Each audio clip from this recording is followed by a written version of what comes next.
first thing that made my name. Yeah, there's a lot of truth to that. Archaeology was fun. Yeah, exactly. And I only had one toothbrush, so I decided I'd rather use it on my teeth than on pop shirts. No, what basically happened there was when I was probably your age or a bit younger, I was doing a lot of different kind of arts stuff, and I've always had that in my background. I always did either visual art, or I did theater, did radio, played in a band, all these kinds of things. And my feeling was one day I will make one of these creative things work. And if there was a kind of I just liked making things for people, you know, and I also liked performing, but I primarily liked making things and sharing them with people. So my feeling was, well, one of these things will work out. But by the time I was in about my mid-20s or so, I still wasn't making any money out of any of them, and I was beginning to get a bit nervous. And starting to think about what it would be like to spend the rest of my life doing the kinds of jobs you get when you finish college and you don't want a career, you know. So I was basically doing things like throwing newspapers and folding burritos and, you know, all that stuff. Measuring feet. And measuring feet. And not necessarily all in the same job. Oh, Don't get me wrong, that would be kind of weird.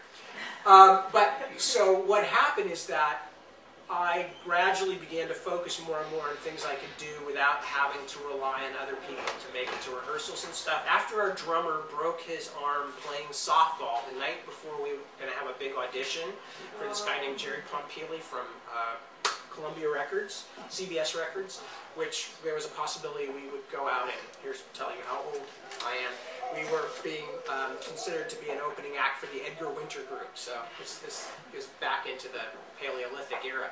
But anyway, so our drummer went out the night before and played softball in the street. In the street, fell down on the asphalt, broke his arm, and I realized, you know, my fate is in the hands of idiots. This is not a good way to be.